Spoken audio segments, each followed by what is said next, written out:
Isang mapagpalang araw sa ating lahat mga kapatid. Mamuli si Adrian Bernales ng Badge Street. Ito ang aking daily devotion. At ngayong araw ay pag-uusapan natin ay Godly Rebellion, Shipra, and Puwa. At ang ating Bible verse ay mula sa Exodus chapter 1 verse 15 to 22. Sabi sa description mga araw mga kapatid, ngunit ang mga komadrona ay natakot sa Diyos at hindi na ginawa ang inutos sa kanila ng hari ng Ehipto. Sa halip ay pinabayaan nilang mabuhay ang mga batang lalaki. Tayo sa Exodus chapter 1 verse 17. Sa gitna ng matinding pag-aapi sa Israel mga kapatid, nagbigay ang Pharaoh ng isang malupit na utos. Patayin na lahat ng bagong sinong na batang lalaki ng mga Hebreo o Hebrew. Isa itong tahimik ngunit sistematikong pagpatay. Isang paraan upang pahinain ang lahi ng Israel. Ngunit dito sa natin makikita ang dalawang babae, si Shipra at Puwa, ng mga komadrona ng mga Hebreo.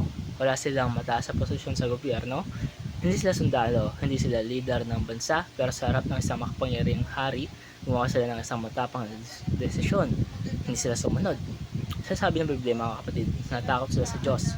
Ang takot nito ay hindi lang simpleng pangamba, kundi malalim na paggalang at pagkakilala sa otoridad ng Diyos na higit pa sa otoridad ng tao. Alam nila na ang utos ng Pharaoh ay laban sa kalooban ng Diyos, laban sa buhay na siya mismo ang nagbibigay.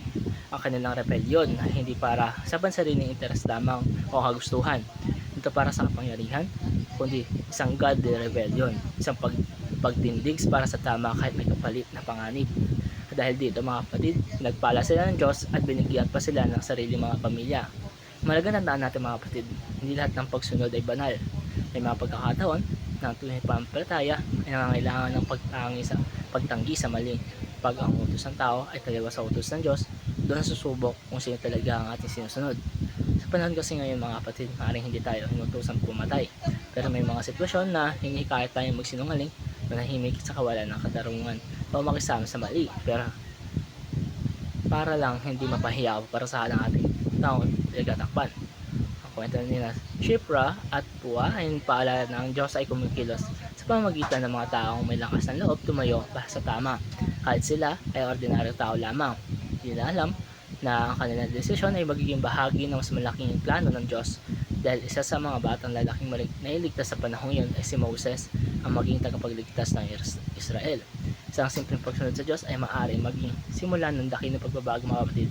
Kaya may mga pagkakataon ba tayo sa buhay na kailangan umili sa pagitan ng madaling sumunod at tamang paninindigan. Ano nga bang mas kinakatakutan natin? Ang tao o ang Diyos? Ang tunay na tapang ay nagmumula sa pusong pinahalaga ng kalooban ng Diyos kaysa sa opinion ng mga tao o ng mundo. At ito tapos aking daily devotion. Maraming salamat sa panonood.